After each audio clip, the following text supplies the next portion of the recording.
Gravação iniciada, presidente. Ok, obrigado. Então, depois desse breve intervalo, vamos retomar a nossa sessão de julgamento do dia 17 de março de 2021, do turno da manhã, às 9 horas, ok? Nós julgamos, por último, o processo do item 30 da pauta, e então vamos prosseguir agora para o item 31 da pauta, também da empresa TAM Export, Importação e Exportação Limitada, também vai ser relatado pelo conselheiro Wilson. Com a palavra, Wilson. Obrigado, presidente. Item 31, TAM Export, Importação e Exportação Limitada. Trata-se de recurso voluntário contra o acordo do RJ Belo Horizonte, que julgou parcialmente procedente a manifestação de inconformidade interposta pelo contribuinte contra o despacho decisório que reconheceu parcialmente o direito à restituição pleiteada. O contribuinte formalizou um PER que informou crédito relativo a saldo negativo de RPJ do exercício 2005 no valor de R$ 1.997,32. No despacho decisório, a autoridade administrativa reconheceu parcialmente a restituição, porque parcela da retenção em fonte não foi confirmada, conforme o isento que eu coloco aqui abaixo. Contra o despacho decisório, o contribuinte apresentou impugnação, onde justifica as divergências em relação à retenção em fonte com os seguintes argumentos. Eu vou me eximir de falar, presidente, mas aqui, basicamente, que ele fala, ele relaciona uma série de CNPJs e informa que, basicamente, aqui a empresa, né, que recebeu o serviço por ela prestado não teria encaminhado, né, a DIRF ou encaminhou em valores diferentes. Mas, basicamente, assim, a diferença vai ser em relação apenas a uma empresa que a gente vai estar julgando aqui, né, que a própria DRJ confirma uma parte dos valores. Analisando os argumentos da contribuinte, a DRJ concluiu, em relação às retenções não confirmadas pela autoridade administrativa, no montante de R$ 1.352,82, e parte delas foi reconhecida no montante de R$ 433,86, e a parte não reconhecida, que é de R$ 918,64, foram relativas a retenções da matriz e filial do CNPJ raiz 03834-302. Em relação às referidas retenções não reconhecidas, a contribuinte arguiu que houve erro na informação da retenção da fonte apresentada em DECOMP, onde a retenção de 632,15 da matriz deveria passar para 892,66, enquanto a retenção da filial deveria passar de 286,49 para R$ 25,98, não alterando, contudo, o montante total da retenção. Contudo, a DRJ, em consulta às DIRF, apresentadas por essa empresa BNZ Couros Limitada, não encontrou informação de pagamento e retenção respectiva em fontes em relação a contribuinte. A DRJ considerou que as cópias e notas fiscais juntadas aos autos não eram hábeis a comprovar a retenção, eis que, além de emitidas por ela própria, sem qualquer interveniência da fonte pagadora, estavam ainda pouco legíveis.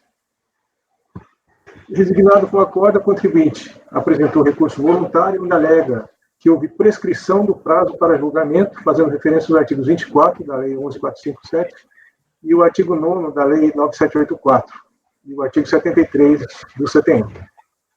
Requer a nulidade do acordo e a homologação da compensação, por entender que teriam decorrido mais de 5 anos da ocorrência do fato gerador em função dos artigos 38 e 44 da Lei 8.383.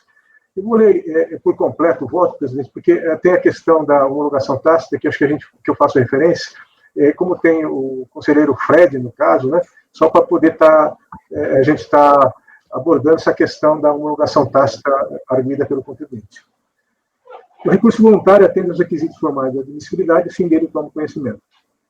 Primeiramente, depreende-se dos argumentos expendidos no recurso voluntário que a recorrente aduz a prescrição intercorrente pelo fato do processo não ter sido julgado no prazo de 360 dias estabelecidos no artigo 24 da Lei 11.457.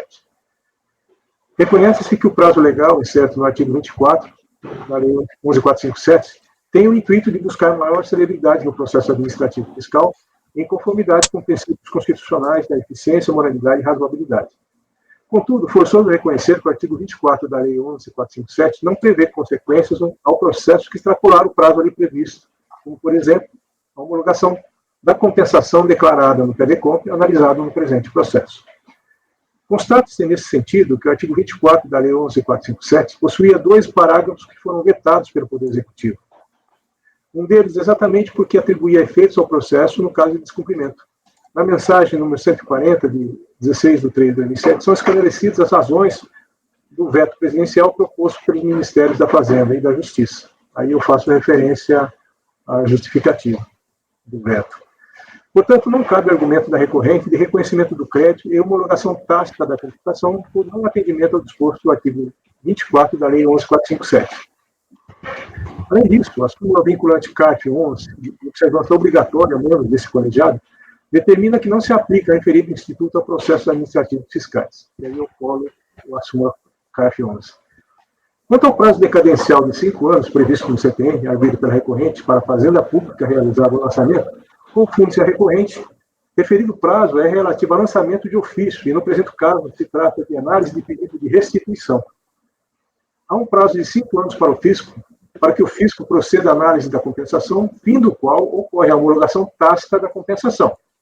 O contribuinte constitui o débito por meio da sua declaração na DECOMP, e o débito é extinto sob condição resolutória de sua ulterior homologação. O fisco tem prazo de 5 anos após a entrega da declaração para analisar a compensação, de acordo com o parágrafo 5º do artigo 74 da Lei 9.430. Portanto, no presente caso, por tratar-se de PER, pedido de restituição, que não se confunde com DECOMP, declaração de compensação, não está sujeito a prazo decadencial para análise. Não há homologação tácita do pedido de restituição. As DECOMP ficam sujeitas à homologação tácita caso o fisco não as analise no prazo de 5 anos após sua apresentação. No caso dos autos, a recorrente apresentou os seguintes DECOMPs, e aí eu coloco as DECOMP e as datas. O despacho decisório que homologou parcialmente a compensação foi emitido em 6 de 7 de 2010, tendo sido dado ciência ao contribuinte em 26 de 7 de 2010, conforme relato da mesma na manifestação de inconformidade. Como a DECOMP mais antiga foi transmitida em 9 de 8 de 2005 e o despacho decisório foi emitido antes de fim do prazo de 5 anos para análise da compensação, conclui-se que não ocorreu a homologação tácita da compensação. Portanto, rejeito a arguição de prescrição intercorrente e de homologação tácita das compensações. Quanto ao mérito, a recorrente não apresentou argumentos para contrapor aos motivos que levaram a 10ª turma da DRJ de Belo Horizonte a julgar parcialmente procedente a manifestação de inconformidade, reconhecendo crédito de saldo negativo complementar de 433,86. Portanto, concordando em tópico com a decisão de primeira instância, reproduz os motivos que levaram ao reconhecimento parcial do crédito tributário pleiteado. E aí eu colaciono exatamente a decisão da DRJ, presidente. Por todo esse tema exposto, voto em rejeitar a arguição de ocorrência de prescrição intercorrente do processo, de homologação tácita das compensações e, no mérito, em negar provimento ao recurso voluntário. É como voto, presidente. Ok, obrigado, Lúcio. Debates? De certa forma, bem semelhante ao anterior. Então, vamos eu entendo que sim. Com o Está bem relator, tranquilo. Com o relator, presidente.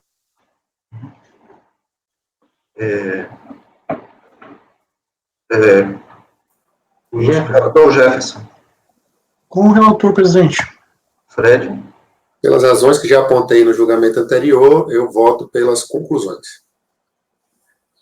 Ok, então o resultado do julgamento do item 31 da nossa pauta ficou assim: negar provimento a recurso voluntário por unanimidade, e o conselheiro Fred votou pelas conclusões. Prosseguindo, vamos ao item 32 da pauta, processo da empresa Unilever Brasil Limitada, que também será relatada pelo conselheiro Wilson. Tem a palavra. Ok, presidente, obrigado. Item 32, Unilever Brasil Limitada. Trata-se de recurso voluntário contra o acórdão da DRJ Salvador, que julgou parcialmente procedente a manifestação de inconformidade contra despacho decisório que não homologou a compensação declarada pelo contribuinte. O contribuinte encaminhou o DECOMP, em que informou crédito relativo a pagamento indevido ao maior de IR-fonte, do período de apuração 30/10/2010, recolhido em DARF no valor de R$ 29.174,18 na data de 30/11/2010. No despacho decisório, a compensação não foi homologada porque, a partir das características do DARF, o pagamento foi localizado, mas estava integralmente alocado a débito do contribuinte, não restando crédito disponível para compensação. Contra o despacho decisório, o contribuinte apresentou manifestação de conformidade, onde alegou que o crédito pleiteado decorreu de equívoco no recolhimento de fontes decorrente de sua condenação em processo trabalhista. Segundo a contribuinte, houve sua condenação nos autos do processo trabalhista, na Vara Trabalhista de Belo Horizonte, ao pagamento de verbos salariais no valor de R$ 28.332,70, da qual resultaria a parcela de fonte no montante de R$ 7.098,71. Ocorre que, ao invés de recolher como fonte somente a parcela de R$ 7.098,71, ela recolheu também, por equívoco, o valor de rendimento bruto, conforme os DARFs das folhas 39 e 53. Aduz que o DARF, informado no PEDECON, Código de Arrecadação 5936, PA 30/10/2010, e data de vencimento 19/11/2010, bloco 4, foi indevidamente pago, gerando direito ao crédito pleiteado. Segundo a mesma, por um lapso, deixou de proceder à transmissão da DCTF retificadora a fim de excluir referido débito do sistema da Receita Federal do Brasil, o que teria motivado a não homologação da compensação. A primeira turma da DRJ de Salvador julgou parcialmente procedente a manifestação de inconformidade do contribuinte, cancelando o PEDECON, final 0723, extinguindo a cobrança constante do despacho decisório do número rastreamento final 76. A contribuinte tomou ciência da decisão por meio da sua caixa postal eletrônica e encaminhou recurso voluntário, onde afirma que, não obstante a DRJ reconhecer o indébito do consequente direito de crédito passível de restituição, seria possível apenas o cancelamento da PEDECON pelo fato da recorrente não ter encaminhado DCTF retificadora com a exclusão do débito indevidamente indicado. Então, a DRJ, na verdade, reconheceu que deveria ser cancelado o PEDECON, mas que o débito não, porque ela não teria encaminhado uma DCTF retificadora. Dessa forma, apesar de reconhecer o pagamento como indevido, a decisão ACOR não deferiu a restituição pleiteada ao considerar que o crédito permaneceu alocado a débito declarado em DCTF não retificado. O contribuinte requer ao final o provimento do recurso com a reforma do acordo e a restituição do valor indevidamente recolhido. Passo ao voto, presidente. Recurso voluntário tem os requisitos formais de admissibilidade, assim dele toma conhecimento. A recorrente encaminhou o PEDECOMP, no qual o crédito alegado foi oriundo de equívoco no recolhimento de fontes sobre condenação em ação trabalhista. Segundo a mesma, houve sua condenação ao pagamento de verbos salariais no valor de R$ 28.332,70, da qual resultaria a parcela de fonte no montante de R$ 7.000,98. Ocorre que, além de recolher o fonte no montante de R$ 7.098,71, por equívoco, confessou em DCTF e também recolheu o valor integral da verba trabalhista, como se for a fonte, no valor de R$ 28.332, incluindo o principal de R$ 841,42, de R$ 28.332 de principal e R$ 841,48 de multa, totalizando R$ 29.174,18, que é o valor do crédito que ela pleiteia. A DRJ reconheceu o equívoco e o direito à repetição de indébito, como se constata o desejo abaixo do voto condutor do acordo. Então, realmente, a DRJ reconheceu o direito à restituição. Contudo, pelo fato da recorrente não ter retificado a DCTF e ter indicado no PEDECON o mesmo débito questionado, a DRJ houve por bem cancelar o PEDECON e a respectiva cobrança por falta de objeto. Aí eu colaciono a decisão da DRJ. De fato, equivocou-se a recorrente ao informar como débito no PEDECON o próprio débito declarado em DCTF, conforme se constata no desenho abaixo. A decisão da DRJ foi acertada ao cancelar a cobrança do débito informado no despacho decisório. Contudo, ao cancelar também o PEDECON, o direito de crédito pleiteado pela recorrente, que foi reconhecido pela turma julgadora, acaba, ao final, não sendo possível de ser exercido pela recorrente. Quanto à DCTF, não há impedimento para a retificação da DCTF, mesmo após a emissão do despacho decisório, que não homologa a compensação. Tal entendimento foi acolhido pelo próprio fisco por meio do parecer normativo COSIT número 2, de 28 de agosto de 2015, cujo evento de interesse se relaciona abaixo.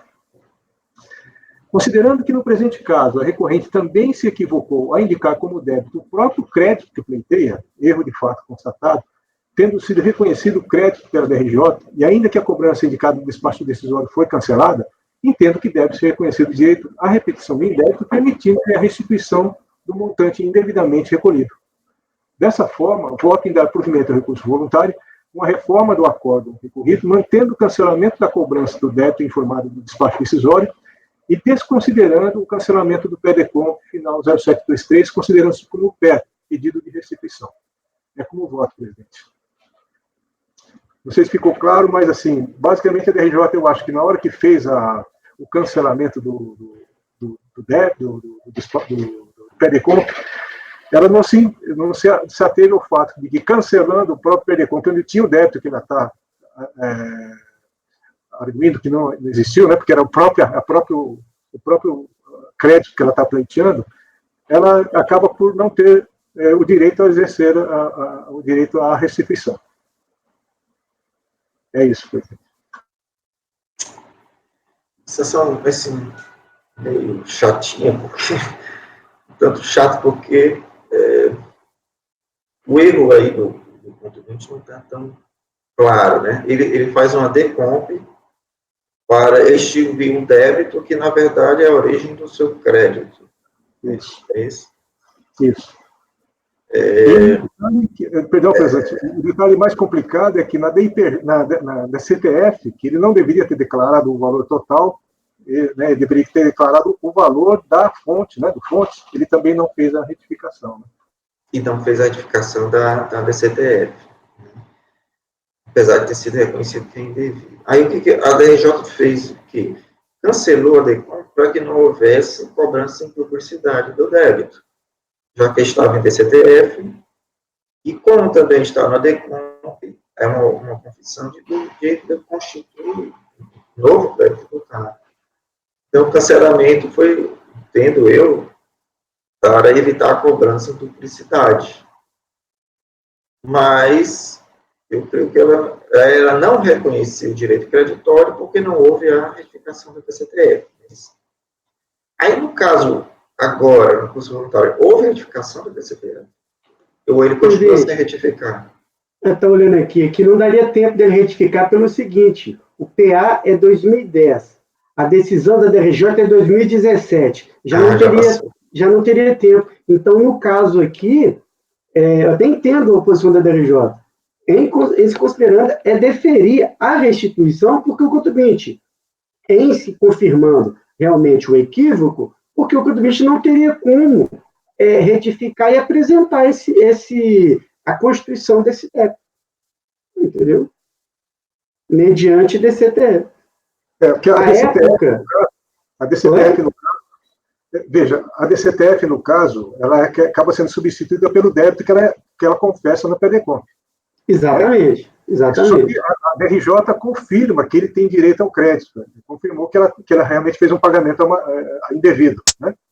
Só que o que acontece? Quando ela cancela o PEDECOM, o direito de restituição dele também vai embora. Ela não teria direito. Esse que é o problema. Né? Sim, ela quer garantir a restituição, que ela entende que é devido, porque houve um equívoco e tal. Só que se ela abrir mão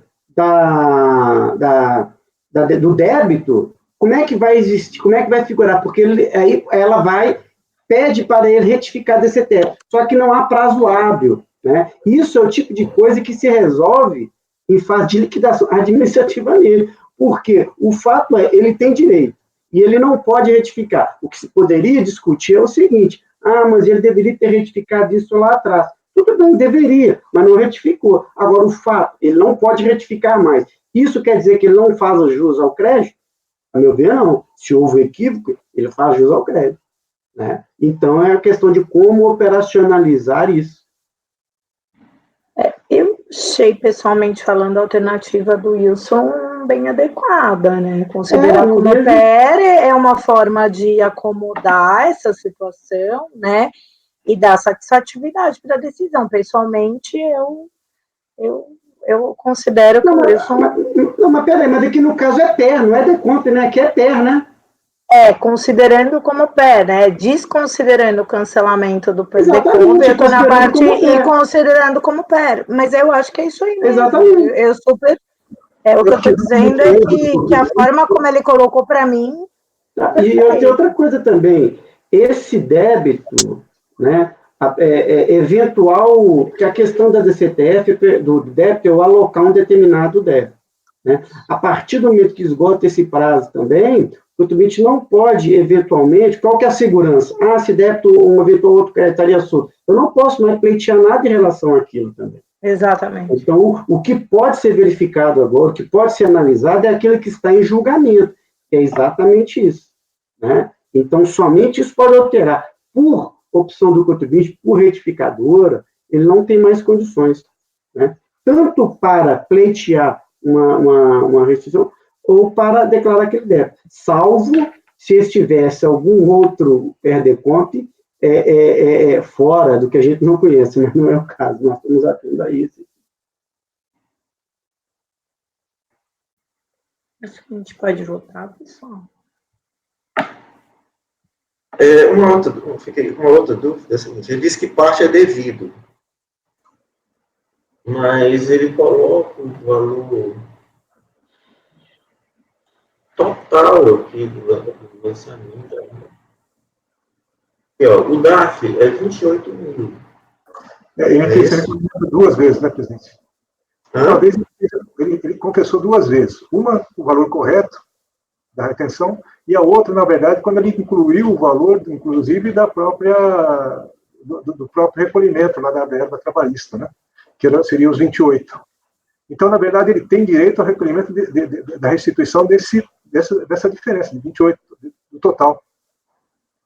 Não, mas 28 é a diferença ou é o total? Não, do total, porque foi que ele fez o recolhimento duas vezes, né? Ele fez em duplicidade. Fez em duplicidade. Dos 28. Ele fez em duplicidade. Ele tem dois DAFs. Ele tem recolheu o DAF do fonte e um outro DAF do total. É isso ele mesmo? recolheu o correto, né? O outro ele recolheu o completo, lá como se tivesse incluído. Não, isso aí eu não tinha pegado. Eu vou fazer uma pergunta para o relator. Sim. Wilson, o único empecilho para reconhecimento desse direito creditório seria a retificação da declaração? Qual declaração? Da retificação da declaração? Da DCTF, né? Isso, da DCTF. É o único impedimento? A DCTF, porque se ele retificasse a DCTF com um valor menor, aí apareceria qual que seria a diferença. Né? Apareceria qual que seria a diferença. Só que o que acontece também no PERDECOMP, ele informou que se aquele débito, né, que o PERDECOMP funciona da seguinte maneira: você confessa em DCTF, quando você encaminha o PERDECOMP, aquela DCTF, vamos dizer assim, é cancelada e o débito você assume no PERDECOMP. Né? Só que o que acontece? Se ele retificar só a DCTF, né, fica no PERDECOMP. Então, no caso da RJ, entendeu que seria necessário cancelar o PERDECOMP para não ter uma cobrança, né? Porque então, exatamente essa diferença. Só que o que ele está pleiteando? Ele está pleiteando o direito da restituição daquele valor que pagou a maior. Ele não tem débito, na verdade. Não tem débito. O PERDECOMP que ele encaminhou foi errado quando ele informou que, além do crédito, ele colocou o próprio débito. Né? Esse que é o problema dele. Ele errou. Então, por isso que ela cancelou o PERDECOMP. Só que aí o direito dele da restituição que foi reconhecido, ele não consegue, porque ele foi cancelado o PERDECOMP. Né? Obrigado, Wilson. É o que?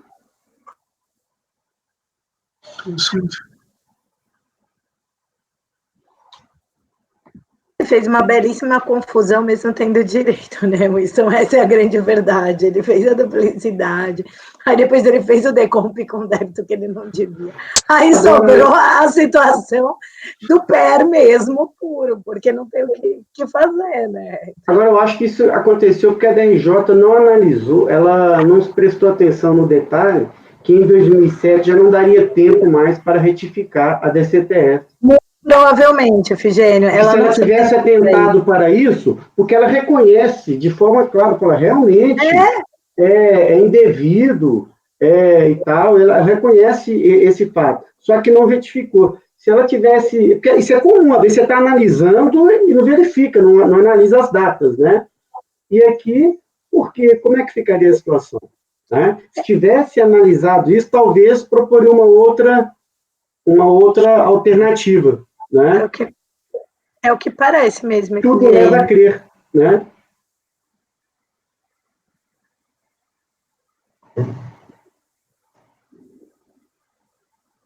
Certo, ok.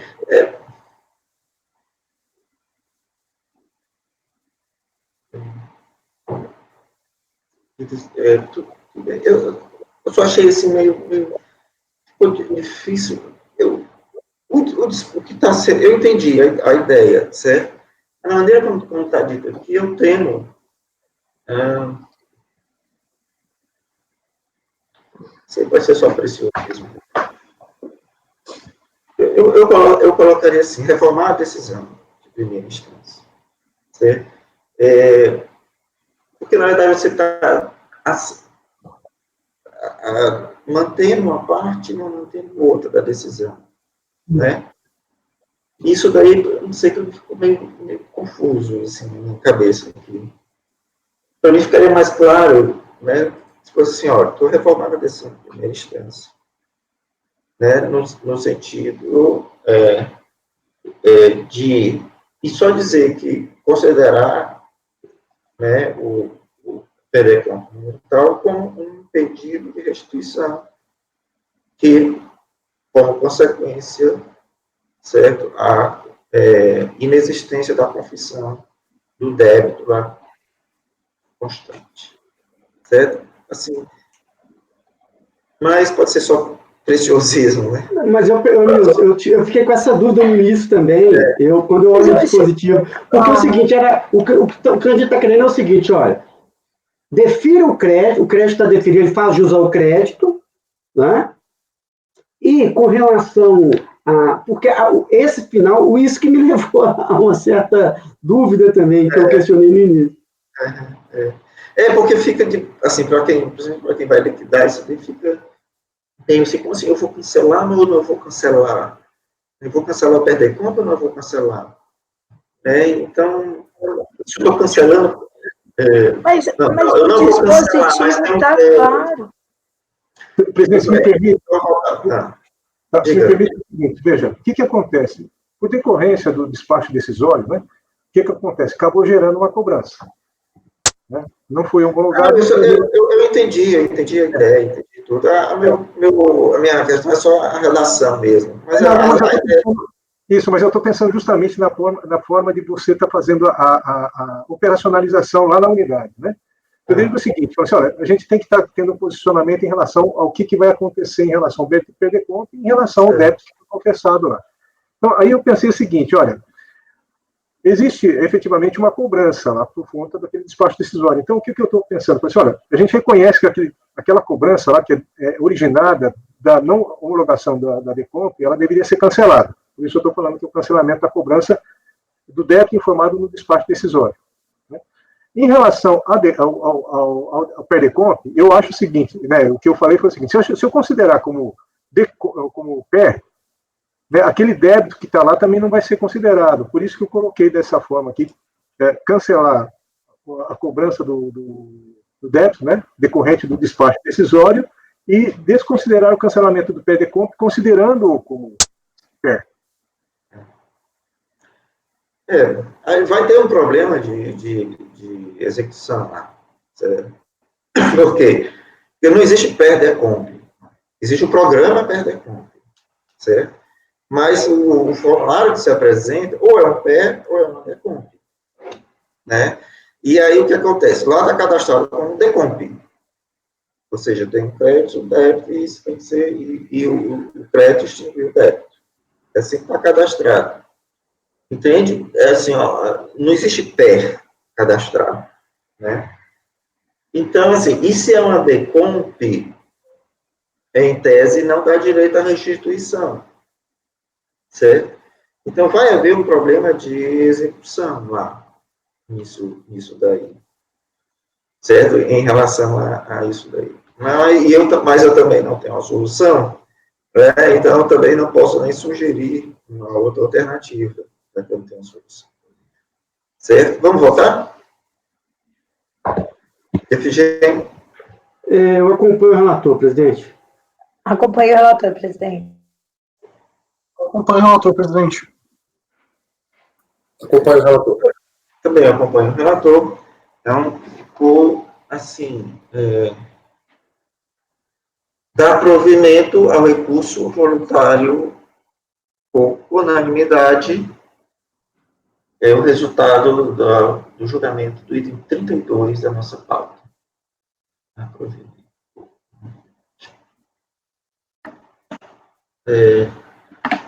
Vamos seguir na nossa pauta. O item 33 foi retirado de pauta por solicitação à parte. Então, vamos ao item 34 da nossa pauta, processo da empresa Ramos e Cruel Advogados. Também vai ser relatado pelo conselheiro Wilson, que tem a palavra. Obrigado, presidente.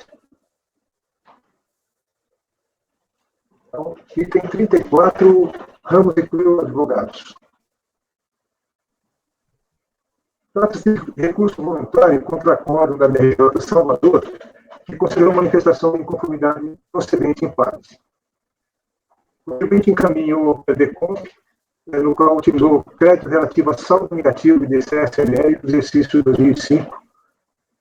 O crédito reconhecido foi insuficiente para compensar integralmente o déficit informado pela contribuinte no PDCOMP 2707, que é exatamente o PDCOMP. Contra a homologação parcial da compensação, o contribuinte apresentou manifestação de inconformidade que foi julgada parcialmente procedente pela terceira turma da DRJ de Salvador, que concluiu pela procedência das retenções abaixo que não haviam sido confirmadas pela autoridade administrativa. Eu colaciono embaixo a relação dos que foram considerados pela DRJ. E resignado com o acordo, que reconheceu apenas parte das retenções, o contribuinte apresentou recurso voluntário que foi apreciado pela terceira turma extraordinária da primeira sessão do CARF, sessão no dia 12 de setembro de 2019. A terceira turma extraordinária decidiu converter o julgamento em diligência para que a unidade de jurisdição da contribuinte a intimasse a apresentar documentos contábeis que comprovassem o reconhecimento das receitas e das retenções, demonstração do resultado do exercício do ano do calendário 2004, identificando de forma inequívoca os rendimentos das retenções, especialmente dos clientes abaixo relacionados, cujas retenções estão sendo discutidas no presente processo. Então, já mostrou quais são as fontes pagadoras que o contribuinte informa como que tinham retenções. Em atendimento ao determinado pela terceira turma extraordinária, a equipe de auditoria do direito creditório da Superintendência Regional da Receita Federal do Brasil da 10ª Região Fiscal elaborou o despacho 0171/2020, juntado à folha 1641, onde concluiu que a contribuinte faz jus ao direito creditório pleiteado no PDCOMP final 2707. Confira-se isento do despacho. Vou só ler a última parte, o item 9. Diante do exposto, entendo que o crédito discriminado na declaração de compensação final 2707 é passível de ser reconhecido em sua integralidade. Os autos retornaram a carta para julgamento da primeira turma ordinária da segunda Câmara, tendo em vista que estava sob carga desse relator em face da sua nomeação como conselheiro titular. É o relatório, presidente. Passo ao voto. Bem curtinho. O recurso voluntário atende requisitos formais de admissibilidade e assim dele toma conhecimento. A autoridade administrativa reconheceu a integralidade do crédito informado no PDCOMP final 2707, analisado nos presentes autos, conforme consignado no despacho 0171/2020, da equipe de auditoria do direito creditório da Superintendência Regional da Receita Federal do Brasil da 10ª Região Fiscal. Dessa forma, vou atender provimento ao recurso voluntário. É isso. Complicado esse, Wilson. Olha, você pode fazer mais desses, viu? Eu tenho uns assim de empate. Vamos votar. Desculpa, mas esse eu não vou Não, está todo mundo prometido.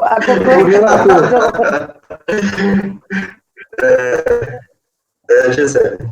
Acompanhe o relator. Jefferson. Concordo. Também acompanhando, então, o resultado do julgamento criticado nessa nossa pauta ficou assim: dar provimento ao recurso voluntário por unanimidade. Colegas, já é meio-dia agora, a gente tem duas opções. A gente retoma a pauta de ontem até 1h, ou a gente para e volta 1h. Eu sou a favor da gente continuar, porque parar uma dá umas duas. Vamos puxar um da parte da manhã, né? Daqueles primeiros lá que eu acho que a gente tem 5, pelo menos 1 ou 2, né? Se a gente conseguir. Eu vou só reiniciar aqui o meu computador, porque a minha rede ela desapareceu. Vou reiniciar bem rapidamente, ok? Ok. O Ítalo, a gente vai continuar, tá certo? Na reunião.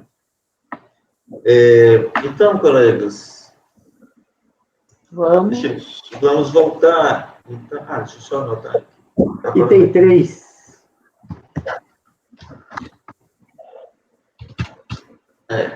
Vamos voltar, então, à nossa pauta de ontem pela manhã.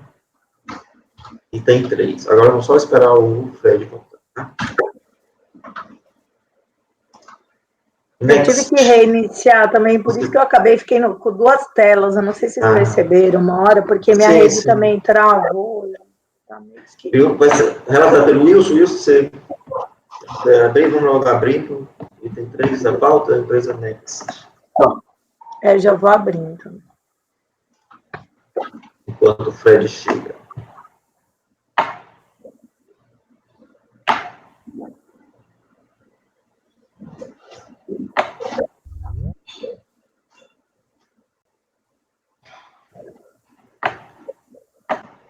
Tranquilo agora, Fred? Certo. Ótimo. Vamos voltar, Fred, ao item 3 da nossa pauta, né, que originalmente estava reservado para a manhã de ontem, que a gente não conseguiu julgar por falta de tempo. Certo? Então, a gente vai jogar agora o item 3, que é da relatoria do conselheiro Wilson também, que vai falar. Obrigado, presidente. Item 3, Next, Administração e Participações Limitada. Trata-se de recurso voluntário em face do acórdão da RJ Curitiba, que julgou procedente em parte a impugnação apresentada pela contribuinte contra o auto de infração lavrado contra a mesma, com exigência de RPJ e seus reflexos dos anos calendários 2003, 2004, 2005 e 2006. Eu estou aproveitando o relatório da DRJ. Esse processo trata dos autos de infração de imposto de renda de pessoa jurídica, contribuição para o PIS/PASEP, COFINS, CSLL, por meio dos quais se exige da contribuinte o crédito tributário total de R$ 1.567.441, incluindo juros moratórios calculados até 31/10/2008, conforme demonstrativo consolidado do crédito tributário de processo, a folha azul. Os eventos e circunstâncias determinantes da abertura do lançamento se encontram fartamente descritos no termo de verificação e encerramento da ação fiscal de folhas 185 a 93, cujos pontos mais relevantes em síntese apertados são os seguintes. No preparo da ação fiscal, constatou-se que a contribuinte movimentou em suas contas bancárias valores incompatíveis com as receitas declaradas em DIPJ, conforme demonstrado nas folhas 185. Durante todo o período objeto da ação, a contribuinte submeteu-se à tributação pelo regime de lucro presumido, sujeitando-se à obrigatoriedade de manter a escrituração contábil ou livro caixa, no qual deve estar lançada toda a sua movimentação financeira, inclusive a bancária. Contudo, intimada e reintimada a apresentar os livros contábeis ou livros caixas, somente foram apresentados os livros de 2003, no qual não foi escriturada a movimentação bancária. Em face da apresentação dos livros do ano de 2003, sem o registro da movimentação bancária, e da não apresentação dos livros dos anos de 2004, 2005 e 2006, procedeu-se ao arbitramento dos lucros da contribuinte. A partir dos extratos bancários, a fiscalização elaborou o demonstrativo dos créditos nas contas, com as devidas exclusões, e intimou a contribuinte a comprovar as origens dos recursos respectivos. A contribuinte solicitou dilação de prazo para apresentar os documentos, mas nada apresentou. Por essa razão, os créditos foram considerados como receitas omitidas, com base na presunção legal prevista na matriz legal do artigo 287 do RE 99, após a exclusão dos valores das receitas já declaradas. Não tendo sido possível identificar no extenso rol constante do contrato social da contribuinte a atividade da qual promana as receitas omitidas, foram estas enquadradas na atividade correspondente ao percentual de presunção do lucro mais alto, 38,4%, conforme o artigo 538 do RIF. Pelas razões declinadas no termo de verificação e encerramento da ação fiscal, sobre a parcela do lançamento relativa às receitas omitidas, a fiscalização aplicou a multa de ofício qualificada de 150%, prevista no parágrafo 1º do artigo 44 da nova 430. E sobre a parcela do lançamento relativa às receitas já declaradas, aplicou a multa de ofício normal de 75%.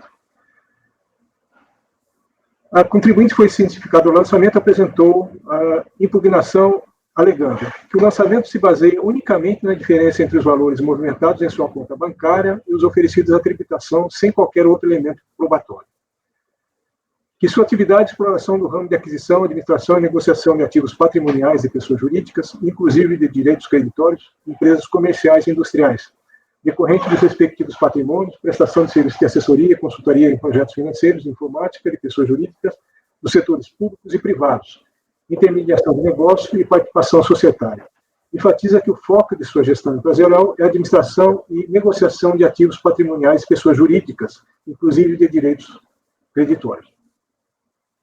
Afirma que, pela negociação de ativos patrimoniais, a atividade empresarial é comissionada com remuneração pré-pactuada, mas os ativos negociados não integram seu patrimônio, embora, quando se trata de cheques, esses passam pela sua conta bancária, sem, contudo, representar lucro ou mesmo fruto de seu labor.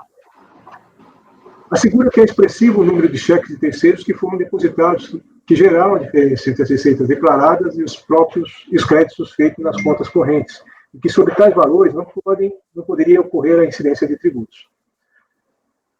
Acrescenta que depósitos bancários não representam omissão de receitas, consoante julgado no Conselho de Contribuintes, contesta a imputação fiscal de fraude e reitera que somente não foram oferecidos à tributação cheques de terceiros que não lhe pertenciam, verte a argumentação contra a multa de ofício de 150% ao argumento de ser confiscatório e afrontar princípios constitucionais. Interrompeu isso, mas o Neudson caiu, ele avisou no WhatsApp, está sem internet. Eu vou guardar, então.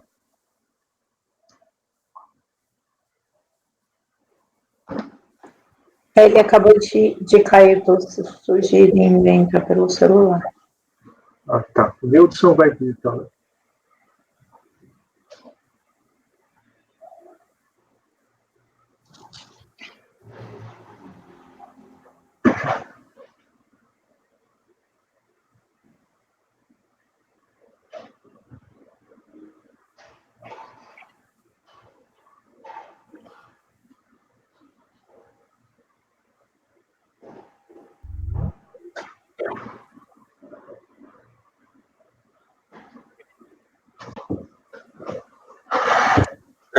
Voltei.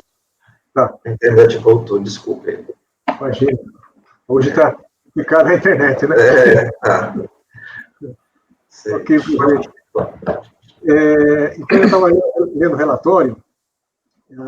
A contribuinte, na impugnação, ela afirma que o trabalho dela, que a atividade dela é exploração no ramo de aquisição, administração e negociação de ativos patrimoniais de pessoas jurídicas, inclusive de direitos creditórios de empresas comerciais e industriais, decorrente dos respectivos patrimônios, prestação de serviços de assessoria, consultoria em projetos financeiros, informática de pessoa jurídica, dos setores públicos e privados, intermediação de negócio e participação societária.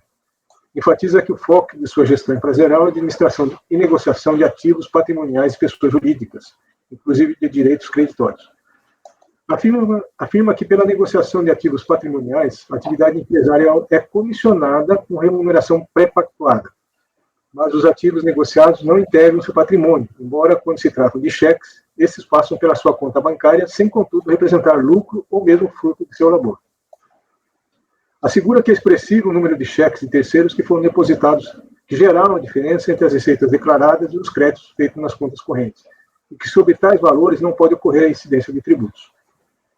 Acrescenta que depósitos bancários não representam omissão de receitas, consoante julgado do Conselho de Contribuintes, Contesta a imputação fiscal de fraude, reitera que somente não foram oferecidos à tributação cheques de terceiros, que não lhe pertenciam.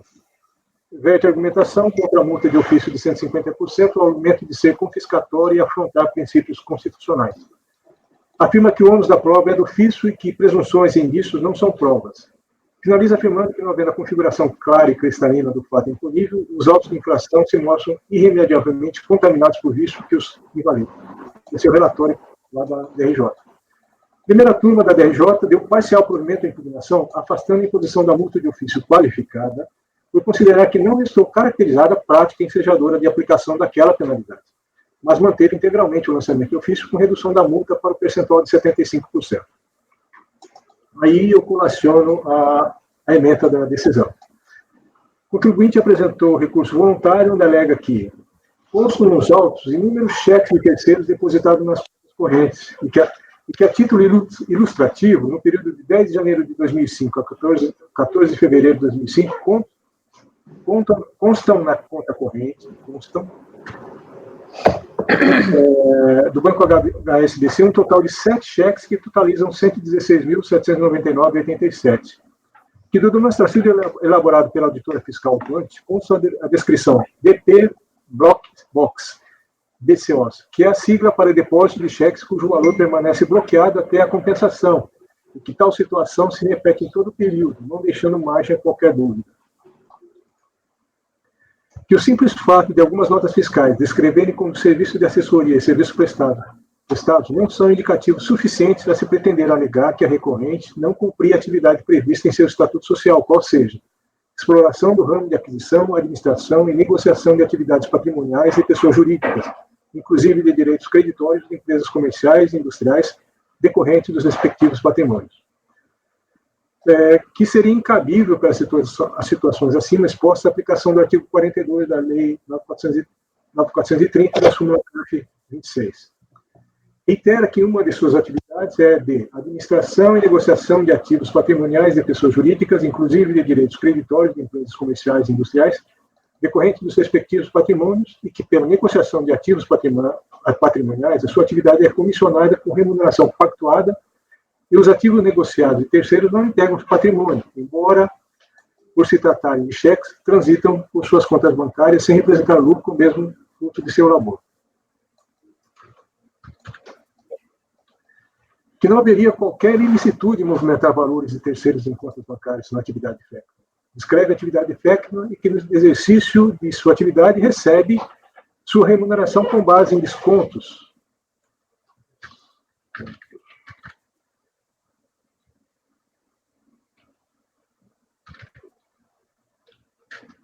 sobre os créditos movimentados em suas contas bancárias. E que, dessa forma, tais créditos, depositados no que denominou faturizador, não correspondem à sua receita. A receita corresponderia apenas à comissão ou desconto pela antecipação do pagamento. Que no processo administrativo, o ônus da prova cabe a quem alega, devendo prevalecer o princípio da verdade material, da verdade real, e nunca o interesse financeiro do fisco em arrecadar. Rechaça a utilização de presunção ou indícios de que os valores que transitaram pelas suas contas bancárias sejam da própria recorrente, pois a aplicação das presunções e indícios no direito tributário deve ser feita com especial cautela, já que, afastando-se da segurança e certeza que respaldam os princípios da legalidade e da tipicidade, enveredam-se no perigoso campo da imprecisão, dubiedade e incerteza. Que houve erro na fixação da base de cálculo do tributo, pois não teria havido a omissão de receita, e mesmo que houvesse, teria ocorrido um superdimensionamento da base de cálculo, o que contaminaria irremediavelmente o alto de inflação por vícios que o invalidaria. Requer, ao final, a desconsideração dos depósitos bancários como sendo provenientes de receita passível de tributação, por se tratarem de créditos pertencentes a terceiros, e por consequência que seja declarada a nulidade do alto de inflação por erro na fixação da base de cálculo e por basear-se tão somente em indícios e presunções. É o relatório. Passo ao voto, presidente.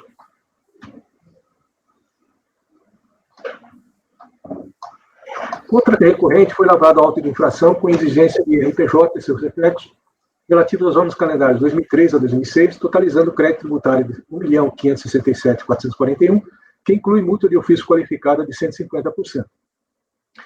O lançamento de ofício foi decorrente da falta de apresentação dos livros contábeis de caixa e da falta de escrituração de contas bancárias, o que levou a autoridade fiscal a arbitrar o lucro com base no inciso 2, a linha A do artigo 530 do RIR. Segundo o que consta nos autos, a recorrente era optante do regime de apuração do lucro presumido nos anos calendários 2003 a 2006 e, portanto, deveria manter a escrituração contábil nos termos da legislação comercial ou escriturar livro caixa, no qual deveria escriturar toda a movimentação financeira, inclusive bancária, o artigo 527 do RIR. Conforme consta no termo de verificação e encerramento da ação fiscal, a recorrente foi intimada e reintimada a apresentar o livro caixa ou livro diário e razão dos anos calendários 2003 e 2006, mas apresentou tão somente o livro razão do ano calendário 2003, no qual não havia sido escriturada sua movimentação bancária. Consta ainda no termo de verificação e encerramento da ação fiscal que foi emitida a RMF porque a recorrente se omitiu na apresentação dos extratos bancários requisitados pela fiscalização e que, em relação a uma das contas bancárias, o sigilo bancário foi afastado por determinação judicial. A autoridade fiscal relata que, a partir dos extratos bancários, folhas 31 a 67, foi elaborado o demonstrativo dos créditos em contas correntes bancárias, tendo sido excluídos os valores relativos à devolução de cheques, transferência de recursos entre contas bancárias de mesma titularidade e outros que pudessem constituir-se em duplicidade de crédito, tendo a recorrente sido intimada a comprovar a origem dos recursos através de documentação hábil dos valores creditados em contas correntes bancárias de sua titularidade. A recorrente teria requerido prazo de prorrogação para atendimento à intimação da fiscalização, mas após protocolizar o requerimento, não mais compareceu à delegacia da Receita Federal em Curitiba. E não apresentou quaisquer esclarecimentos comprovantes que elidissem a presunção de que os valores creditados fossem oriundos de receitas não declaradas. A autoridade fiscal constituiu, então, o crédito tributário com base em tributo incidente sobre receitas omitidas, apurados com base nos valores de depósito cuja origem não foi comprovada nos termos dos artigos 287 e 537 do RIR. Consignou a autoridade fiscal que, para apurar as receitas omitidas, foram deduzidas dos valores creditados em contas correntes bancárias as receitas de prestação de serviço declaradas pela empresa na DIPJ, no conta anexo 1, cujas notas fiscais encontram-se as folhas 68 a 86. Depreende-se da leitura da manifestação de inconformidade do recurso voluntário que a recorrente alega que os valores depositados em suas contas bancárias não lhe pertenciam, mas a terceiros, e que, por isso, não poderiam ser considerados como receitas próprias. Afirma que constam nos autos inúmeros cheques de terceiros depositados nas contas correntes, e que, a título ilustrativo, no período de 10 de janeiro de 2005 a 14 de fevereiro de 2005, constam na conta corrente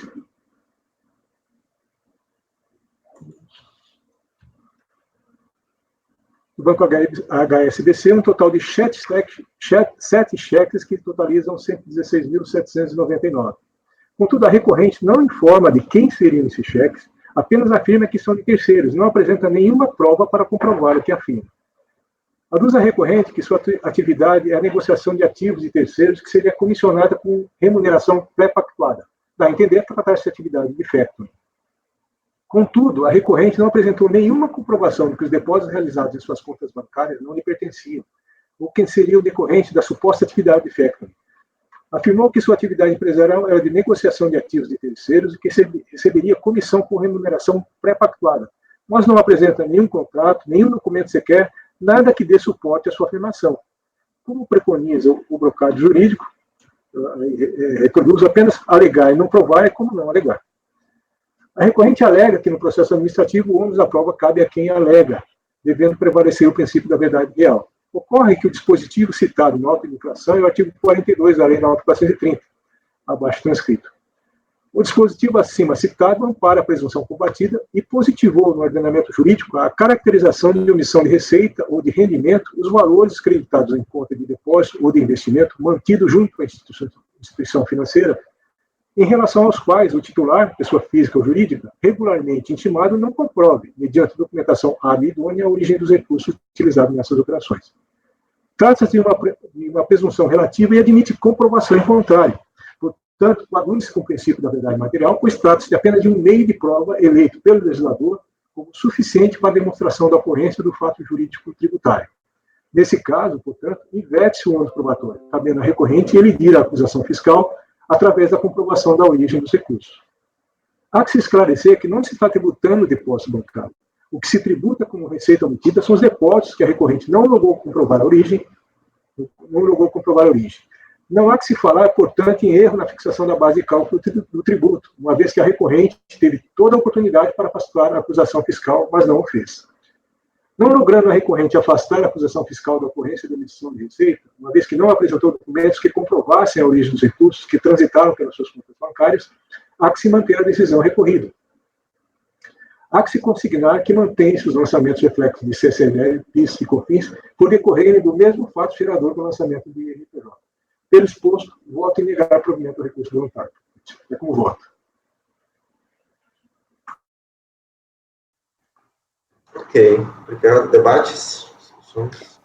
A presidente estava olhando realmente o contribuinte. A alegação é muito bonita, né? E a operação realmente de gestão patrimonial pode implicar em eventuais ingressos em que ela fique só com uma porcentagem, né, por conta dessa administração patrimonial. Então, quanto à dinâmica operacional, poderia até ser factível a alegação na medida que a contribuinte comprovasse, e realmente, da análise dos autos, você não tem provas, quaisquer provas mesmo, né, quando apontado pela própria DRJ, né, a ausência de conjunto probatório, quando você vai ao recurso voluntário, também não tem nada que desabone, né, e descredencie também a aplicação da presunção colocada no artigo 42 da 9.430. Então, eu acho fundada, adequada. A própria DRJ afastou a aplicação da multa qualificada, né, inclusive à luz das próprias súmulas do CARF, a 14 e a 25. Então, realmente, alegar sem provar é não alegar. Então, aqui para mim está muito claro. Na hora que você vê até uns bloqueios, sabe, Wilson, eu vi aquele na rúbrica do auto de infração, depósito bloqueado, como se aquilo não tivesse tido algum nível de ingresso em conta, mas depois, quando você pega a movimentação financeira, houve, né, e por isso que a fiscalização acaba considerando que esse rendimento ingressa no patrimônio da hora recorrente. Então, não é que é um depósito que foi lá e foi devolvido, digamos assim. Esse depósito, ainda que bloqueado, aparentemente foi devidamente compensado, né, Wilson? Essa foi a minha dúvida principal, assim. Mas depois, vendo as movimentações financeiras, fica claro que esses valores realmente ingressaram na conta corrente da interessada, e, ao mesmo tempo, ela não traz nada mais em recurso voluntário, e mesmo depois das ponderações da DRJ nesse sentido.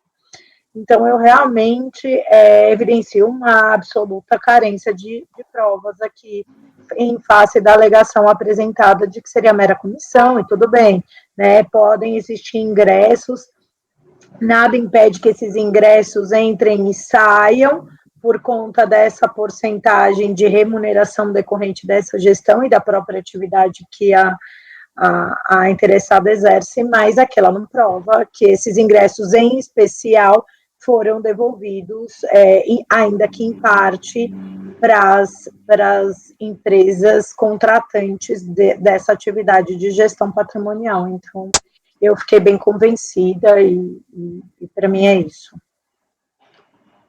Esse é o tipo de caso que, quando o contribuinte ele apresenta provas, ele demanda um trabalho recurso da fiscalização, porque você tem que separar e tal, ver o que não é, o que é do contribuinte, o que não é. Agora, isso acontece quando o contribuinte traz um início de prova, ele mostra, olha, a minha atividade é essa, igual ele afirma que seria, e traz toda uma documentação. O contribuinte é intimado, reintimado, e simplesmente alega. Então, entendeu? A meu ver, o que poderia ser feito aqui é o que a DRJ fez, que é o caso que essa turma aqui, o primeiro caso que me chamou a atenção, é a questão da multa qualificada, né? Que não seria o caso, porque não teve nenhum esforço adicional, não é não, Nildes? Não houve nenhum esforço adicional no caso. Então, uma vez feito isso, não vejo como retocar essa decisão da DRJ. Exato. Eu acho que é isso mesmo. Nesse caso, a própria DRJ se adiantou em derrubar... Em olhar a qualificação, e aplicar as súmulas do CARF, inclusive aplicou as súmulas do CARF. Totalmente alinhada, né? Então, super adequado. Detalhe que as súmulas do CARF não são mais apenas do CARF, já que elas são vinculantes. Para a administração. Sem dúvida, agora são mais apenas do CARF. Mas É isso mesmo, o contribuinte, ele assim, não apresenta o mínimo de prova, que é a contabilização desses recursos que ingressaram. É o mínimo que se exige do contribuinte, a contabilização. Então, a gente, pelo menos, poder quantificar. O recurso voluntário na manifestação não há nada. Não é querer apresentar alguma prova. A gente sabe que esse tipo de situação, às vezes, já me deparei com o caso que o contribuinte é totalmente desorganizado e ele faz uma confusão, e mistura a conta dele, que é o negócio dele, então realmente tem literalmente uma confusão. Mas você vê que ele tem uma atividade, ele tem recurso que não é dele e tal. Então isso demanda um esforço enorme da fiscalização. Então traz aquela documentação e ele vai tentando mostrar. Então nesse caso, o que o contribuinte faz? Ele não apresenta absolutamente nada. E ainda assim, Efigênia, eu faço um adendo à sua fala, também sair trazendo prova solta e desconcatenada, também não adianta de nada. Então, aqui, além dele não trazer, é claro que a gente também prestigia o esforço do contribuinte, mas também nesses casos de depósitos bancários, eu já peguei verdadeiras aberrações de comprovatório que não realmente dá rastreabilidade do depósito, do ingresso na conta de potencial, aqui no caso, né, empresa contratante desse serviço de gestão, e assim, não adianta, tem que estar a prova casada. Aqui não tem prova, né, tá bem mais fácil, mas é só um adendo. São peças soltas no processo, né, elas têm que estar concatenadas, né? Tem que ter, porque realmente não cabe ao jogador sair caçando tudo, então é complicado, porque a gente vai ter casos terríveis, né, glosa de despesa, outras situações. O Jefferson pediu faz tempo a palavra, desculpa, Jefferson. Imagina, Nilson, foi bom ouvir os colegas aí, porque uma das dúvidas já foi sanada. Ótimo. Mas, na verdade, é uma sugestão ao Wilson. Wilson, o DRJ não aplicou a qualificação da multa, mas no voto, no começo, se coloca o entendimento da aplicação original de 150%. E eu não vi no voto a repetição da redução da multa no acórdão, talvez fosse o caso de incluir pelo menos uma linha mencionando, porque aí pareceu que não aparecia a redução para 75% de forma expressa no voto. Só uma sugestão. Tá. Eu vou verificar, mas eu entendo o seguinte, quando eu mencionei 150, foi a lavratura do auto de infração, que considerou 150. Essa está resumindo. De qualquer forma, sei lá, né? É que não mudou a decisão. Foi um peticionismo mesmo. Mas está no relatório, né? Está no relatório. De qualquer forma, não poderia ser modificada, né? Não poderia ser modificada. Não tem reformado, hein, Pé? Exatamente, em pé, exatamente. Do recurso que eu fiz. Então... Exato. Para o relatório, eu acho suficiente. Colegas, não votaram? Com o relator, presidente. Com o relator, presidente. Desculpe. Desculpe o Fred que tinha pedido a palavra. Desculpe, Fred. Sem problema, presidente. Na minha manifestação de voto, eu faço com o complemento aqui. Pode complementar aqui a votação. Tá certo. Então, a FG e o Gisele já votaram. Oi. O Jefferson já votou também. Votou? Então, a sua palavra é sua. Eu vou acompanhar o relator, mas só fazer uma observação assim. É incrível como não tem como uma empresa que faz administração patrimonial não junta um contrato. Porque eu fui atrás de verificar e folhei o processo todo aqui para verificar a estrutura contratual, que é como é que de fato ele administra isso, quais são as condições, enfim, um contrato eu queria ver. E não tem nenhum contrato. Eu até acredito que seja administração patrimonial, mas que nitidamente tem ocultação de informação aqui que não está sendo demonstrada ao fisco. Isso me parece de fato muito óbvio quando não se informa quem são os contratantes, quem são os detentores desses depósitos, a empresa não quer nitidamente demonstrar, né, para se valer, claro, da redução aqui de uma eventual base de cálculo, mas, enfim, ele de fato dificultou tudo que poderia ter sido dificultado e acho que está absolutamente correta a decisão, presidente. Então, eu acompanho o relator, ora pela mais absoluta falta de provas que demonstrem o que o contribuinte está alegando, tanto na impugnação quanto no recurso. Acompanho, sim. Ok, obrigado. Essas situações, esse tipo de argumento, né, a gente assim, vê com certa frequência, inclusive tem situações até mais críticas, que é aquele digamos, o intermediário de produto rural que sai comprando dos pequenos produtores rurais e revende, e aí depois cai na fiscalização desse tipo, é que eles dizem, não, mas eu só compro e vendo, eu repasso, né, eu sou intermediário, eu só tenho um pequeno lucro. Bom, então, assim, há situações, essa eu acho que é uma delas, tem essas mais difíceis, mas essa é uma delas, em que a gente até diz assim, não, é possível que seja isso, certo? Mas é impossível quantificar isso, certo? Então, assim, é possível dizer, não, de fato, isso que está passando pela conta corrente do contribuinte, é possível que nem tudo seja receita, seja faturamento, mas não seja receita. Digamos. Mas eu não consigo quantificar. Eu também não posso dizer que nada disso é receita, né? Porque é óbvio que uma parte disso é receita, certo? Então, em uma situação como essa, a gente tem que cobrar a responsabilidade das partes, de cada um, certo? E a responsabilidade aqui do fisco, nessa situação, uma situação legalmente prevista, né? Qual é? Intime o contribuinte para comprovar a origem do depósito. Essa é a obrigação do fisco, certo? E qual é a obrigação do contribuinte? Comprove a origem do depósito. Contabilidade, notas fiscais, contratos, todos os meios que são não só possíveis, como exigíveis do contribuinte. E, como o contribuinte não cumpre a sua parte, certo? A única consequência possível é realmente a exigência do crédito tributário sobre tudo, né, que circulou ali na movimentação financeira do contribuinte, por força da lei e por força da situação fática que o próprio contribuinte se colocou, né? Então, assim, dura lex, sed lex. Eu acompanho o relator. Então, o resultado do julgamento do item 3 da nossa pauta ficou assim: negar provimento ao recurso voluntário por unanimidade. O presidente, só esclarecendo aqui o que já está tendo na votação, aquele questionamento que o Fred levantou, talvez isso explique. O Fred, esse processo está lá no termo de verificação fiscal. Ele é decorrente de uma demanda judicial oriunda de Curitiba, certo? Daquelas situações. E, mais interessante ainda, isso vem com sigilo fiscal para a Receita Federal. Ao receber a intimação, o contribuinte, além de não apresentar a documentação, ele quer saber quem que está mandando, de quem que é a demanda judicial, entendeu? Ele não apresentou e fala, de quem que é essa demanda judicial? Isso é sigiloso, entendeu?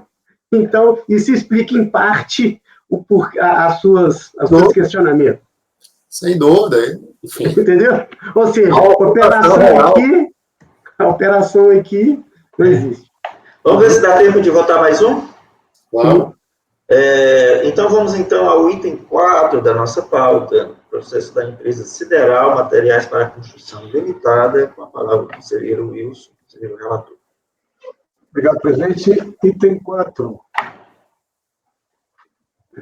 Sideral Materiais para Construção Limitada.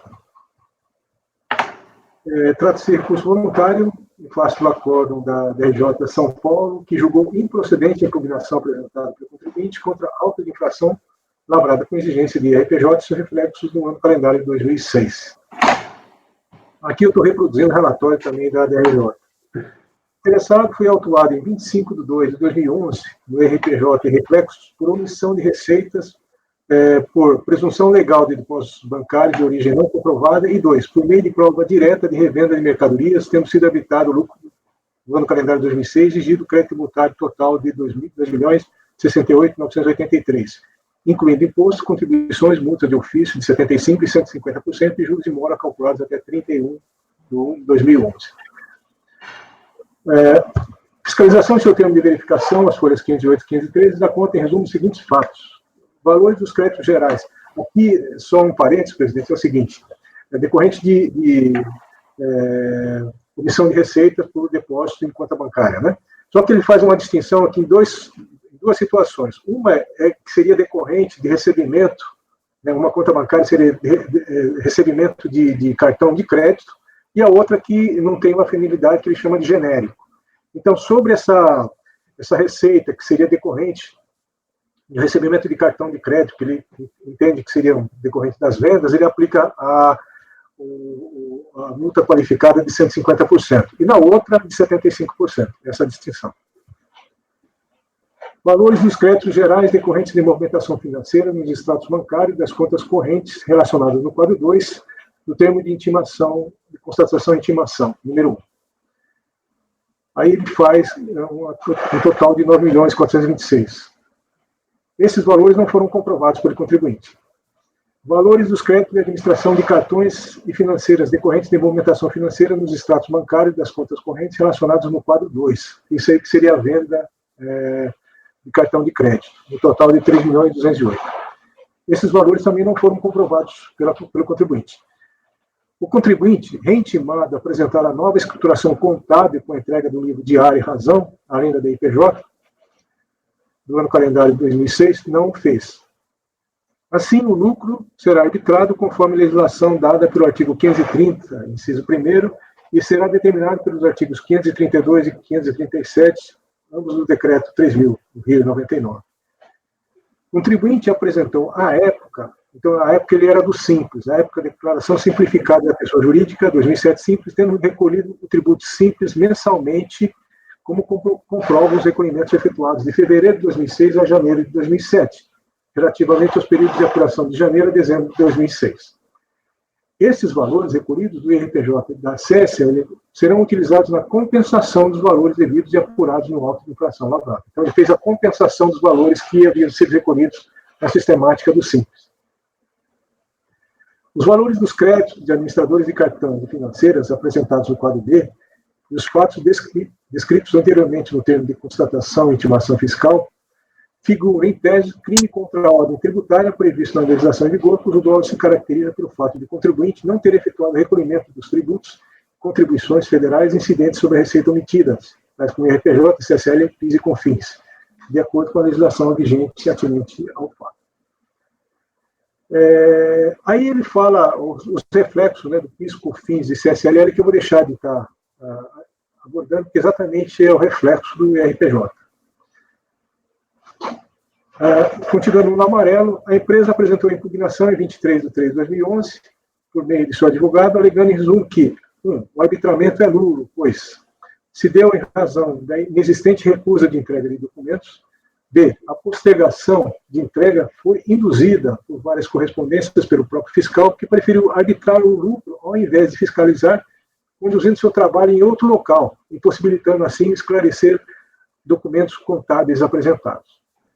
Nunca foi demonstrada essa recusa, advertida por escrito a respeito dessa recusa, e intimada a recompor sua contabilidade por meio de notificação específica.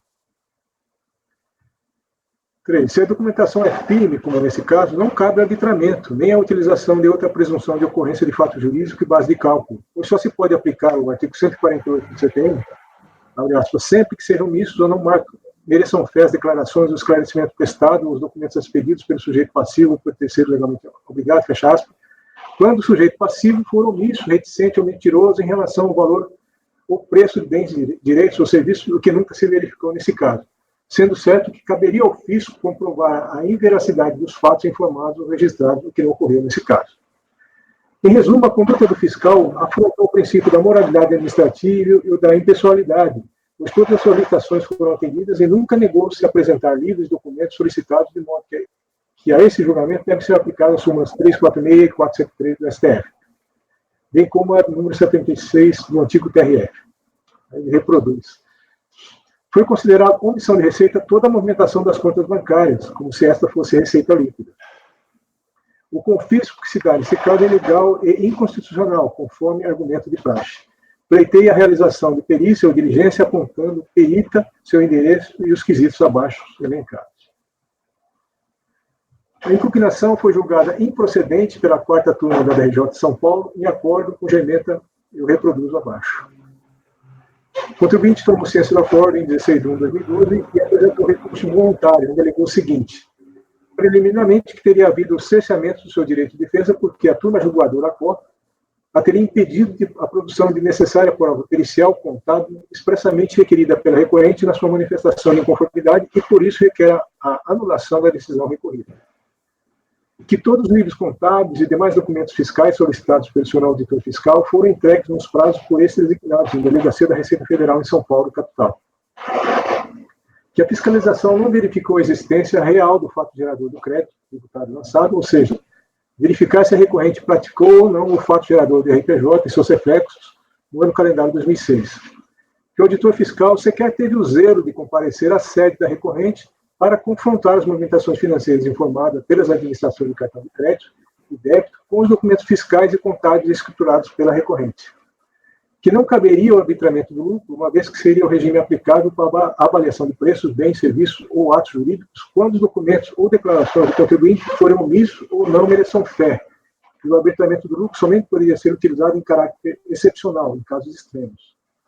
Que não poderia ser invocado o artigo 148 do CTN para adoção da ficção de ocorrência de fatos geradores, se a documentação apresentada é firme, como se depreende da súmula 76 do Tribunal Federal de Recursos.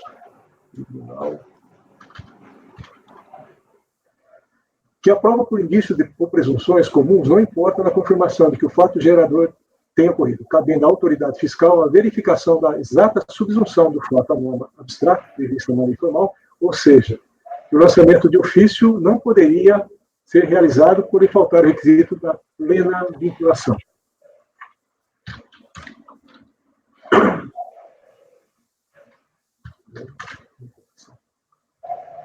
Que descabe ao fisco lançar tributo sem que o fato gerador esteja demonstrado pelos meios de provas admitidos, sendo-lhe vedado desconsiderar as informações e declarações do contribuinte sem que provas concretas da inveracidade dessas declarações tenham sido encontradas, uma vez que a atividade administrativa de lançamento deve ser plenamente vinculada à lei. E teria ficado transparente nos motivos de fato e de direito a necessidade de realização de perícia para esclarecer, inveracidade das informações contidas na documentação, resultado da conduta arbitrária praticada pela recorrida, que culminou na imputação à recorrente de resistência ao fornecimento de documentos. 2. Indevido arbitramento do valor atinente ao fato gerador, posto que a recorrida possuía todos os elementos necessários à apuração do RPJ e reflexos no ano calendário 2006. E 3. Que não existia o crédito tributário apontado pela recorrida, visto que os livros fiscais e demais documentos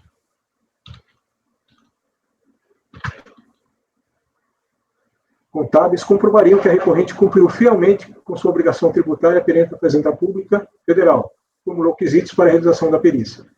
Alega que o crédito tributário lançado configura confisco por ultrapassar o patrimônio líquido e o lucro real do período fiscalizado. E resigna-se com a imposição da multa de ofício por entender que seriam aplicáveis apenas para aqueles contribuintes que efetivamente não cumprem o que a lei determina, que não seria o caso da recorrente. Que os valores por ela recolhidos sejam compensados com os deferidos ao fisco em caso de manutenção do lançamento do ofício. Requer ao final provimento do recurso, com a reforma da decisão combatida. O relatório, presidente. Passou o voto.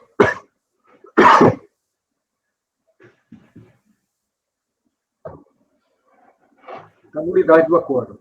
A recorrente alega preliminarmente que teria havido cerceamento do seu direito de defesa porque a turma julgadora ACOR a teria impedido de produzir prova pericial contábil expressamente requerida na impugnação.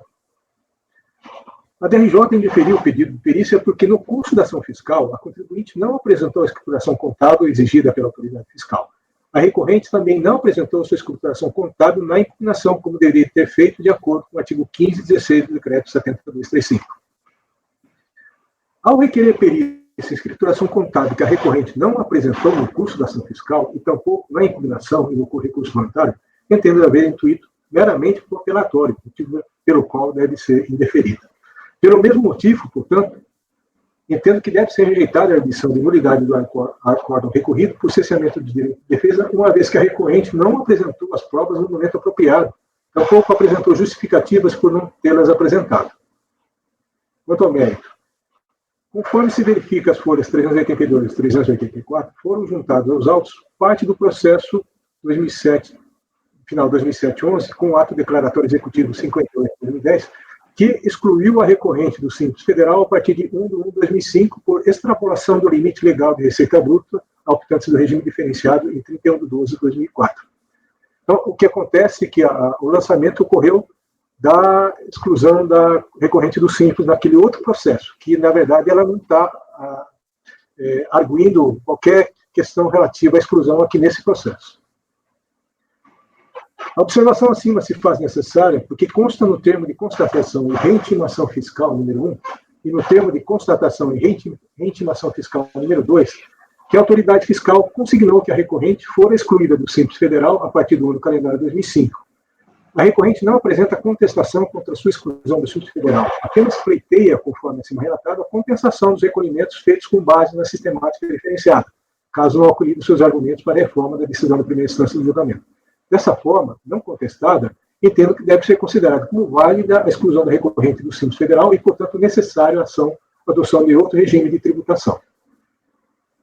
A autuação decorreu do arbitramento do lucro pelo fato da recorrente, tendo sido intimada e reintimada a apresentar sua escrituração contábil, diária e razão, além do DIPJ do ano calendário 2006, e não ter-lhes entregue fiscalização, conforme exerto abaixo do termo de verificação fiscal. A recorrente alega que todos os livros contábeis e demais documentos fiscais solicitados pelo auditor fiscal foram entregues nos prazos por ele determinados na Delegacia da Receita Federal em São Paulo, capital. Contudo, não se verifica nos autos que os tenha apresentados, como se verá a seguir. No termo de início de ação fiscal, do qual a recorrente tomou ciência em 1/6/2010, estão relacionados os documentos exigidos pela autoridade fiscal, bem como a exigência para que todas as informações solicitadas deveriam ser entregues pessoalmente ou através de procurador legalmente constituído no endereço da Avenida Pacaembu, 715, quarto andar, Santa Cecília, São Paulo. Confira-se. E aí eu coloco o excerto da intimação.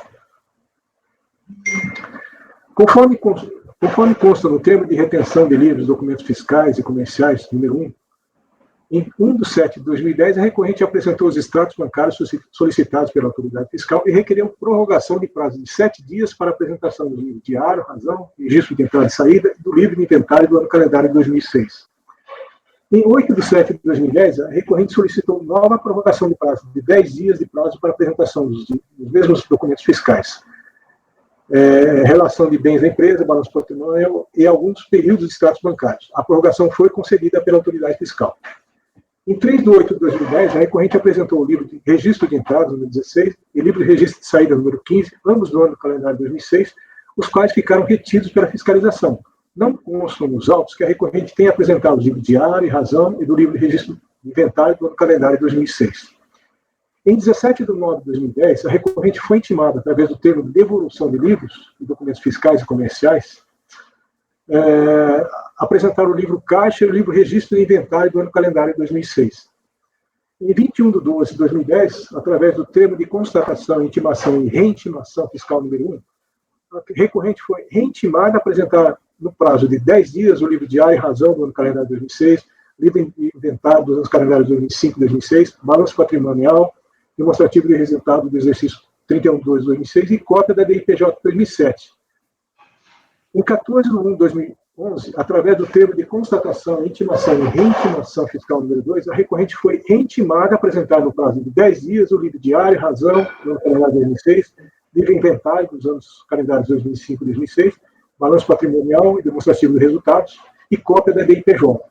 Não consta nos autos que a recorrente, após ter sido intimada em 8/7/2010, apresentar os documentos contábeis, e posteriormente intimada em 17/9/2010, 21/12/2010 e 14/1/2011, os tenha apresentado. Portanto, não condiz com a verdade a afirmação da recorrente de que todos os livros contábeis e demais documentos fiscais solicitados pelo auditor fiscal foram entregues nos prazos por esse designados na Delegacia da Receita Federal em São Paulo. A recorrente alega que o auditor fiscal atuante não compareceu à sede da empresa para confrontar as movimentações financeiras informadas pela administradora de cartão de crédito e de débito com os documentos fiscais e contábeis escriturados pela recorrente. Ora, não há previsão legal para que a autoridade deva realizar a análise da documentação da recorrente no seu domicílio fiscal, que pode ser feito na unidade da Receita Federal, onde trabalha e onde dispõe dos recursos para realizar sua atividade. Aliás, ficou claramente evidenciado no termo de início da ação fiscal que os documentos exigidos pela autoridade fiscal deveriam ser entregues na delegacia da Receita Federal em São Paulo, capital. Por não ter apresentado o livro de ar, razão e a DIPJ 2007, uma vez que fora excluída do Simples Federal, e com base nos extratos bancários entregues pela recorrente, a autoridade fiscal houve por bem arbitrar o lucro, com base no artigo 503 do Regulamento do Imposto de Renda do Rio 99. Com base nos extratos bancários entregues pela recorrente, a autoridade fiscal a intimou a comprovar a origem dos recursos, conforme exerto abaixo do termo de constatação, intimação e reintimação fiscal número 1. A reintimação para comprovar a origem do recurso foi encaminhada à recorrente através do termo de constatação, intimação e reintimação fiscal número 2, nos seguintes termos, que eu abaixo colaciono. Por não ter comprovado a origem dos recursos que transitaram por suas contas bancárias, a autoridade fiscal procedeu ao lançamento de ofício com base no artigo 42 da Lei 9.430. O dispositivo acima citado ampara a presunção combatida e positivou no ordenamento jurídico a caracterização de emissão de receita ou de rendimento os valores creditados em conta de depósito ou de investimento mantido junto à instituição financeira, em relação aos quais o titular, pessoa física ou jurídica, regularmente intimado, não comprove, mediante documentação hábil e idônea, a origem dos recursos utilizados nessas operações. Trata-se de resolução relativa e admite comprovação em contrário, portanto, coaduna-se com o princípio da verdade material, pois trata-se apenas de um meio de prova eleito pelo legislador como suficiente para a demonstração da ocorrência do fato jurídico tributário. Nesse caso, portanto, inverte-se o ônus probatório, cabendo à recorrente emitir a acusação fiscal através da comprovação da origem do recurso. Não cabe, portanto, a afirmação da recorrente de que caberia ao fisco comprovar a ocorrência do fato gerador do tributo, e sim a própria recorrente comprovar a origem dos recursos que transitaram pelas suas contas bancárias. Há que se esclarecer que não se está tributando o depósito bancário. O que se tributa como receita mantida são os depósitos que a recorrente não logrou comprovar a origem, não logrando a recorrente afastar a acusação fiscal da ocorrência da emissão de receita, uma vez que não apresentou documentos que comprovassem a origem dos recursos que transitaram pelas suas contas bancárias, há que se manter a decisão recorrida. Constata-se que a autoridade fiscal, ao proceder à apuração do crédito tributário, segregou-se em dois grupos. O primeiro, o qual denominou de créditos gerais, decorrentes de movimentações financeiras nos extratos bancários das contas correntes, no ano calendário de 2006, referente aos lançamentos a créditos cujo histórico foi identificado e apresentado no quadro 3. Então, ele elabora o quadro dos históricos dos extratos bancários e depois o próprio estado bancário, que totaliza, nesse caso, 9.426. Sobre os valores acima apurados, aplicou a alíquota de 9,6% para apuração do lucro tributável e multa de ofício de 75%. O segundo grupo, a autoridade fiscal denominou de crédito de administradoras de cartões e financeiras decorrentes de movimentações financeiras nos status bancários das contas correntes. Esse seria o caso do caso de pagamento por cartão de crédito, né? que a contribuinte não conseguiu comprovar a origem. Sobre os valores acima apurados, aplicou a alíquota de 9,6% para a apuração do lucro tributável, aplicando-lhe multa de ofício de 150% por entender que configurariam, em tese, crime contra a ordem tributária previsto na legislação em vigor, cujo dolo se caracterizaria pelo fato de o contribuinte não ter efetuado recolhimento dos tributos e contribuições federais incidentes sobre as receitas omitidas, tais como IRPJ e reflexos.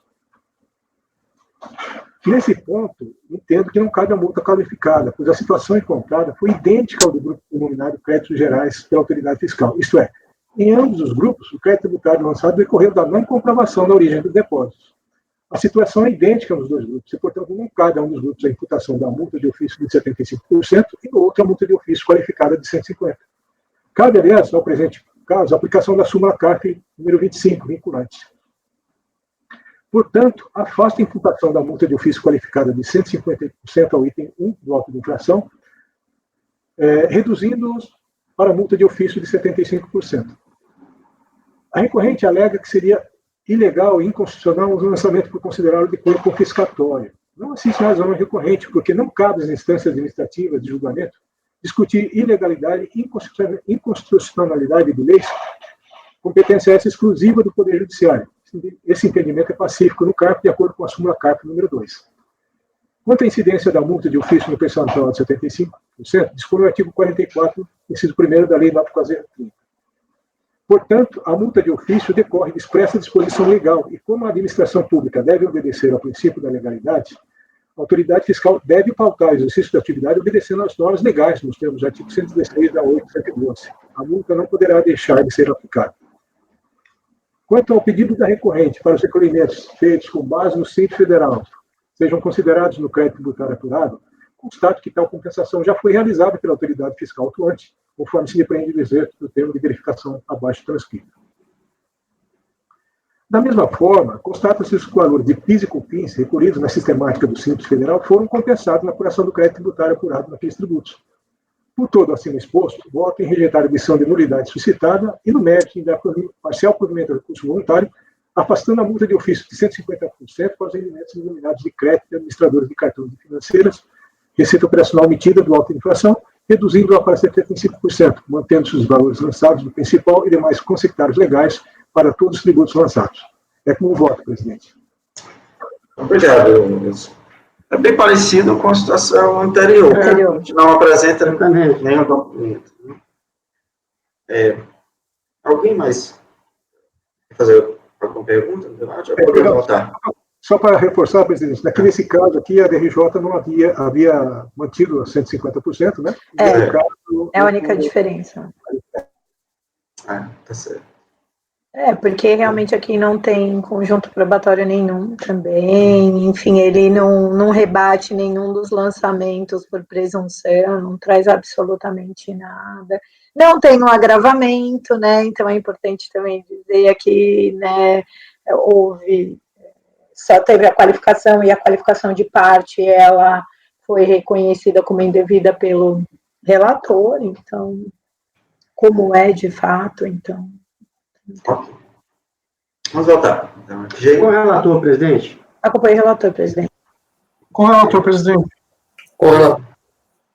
Eu também acompanho o relator, então o item 4 da nossa pauta teve como resultado do julgamento negar provimento ao recurso voluntário por unanimidade. Então, colegas, já é quase uma hora, então vamos fazer o nosso intervalo. A gente retorna às 14 horas, tá ok? 14 horas. Ok, presidente. 14 horas. Muito obrigado.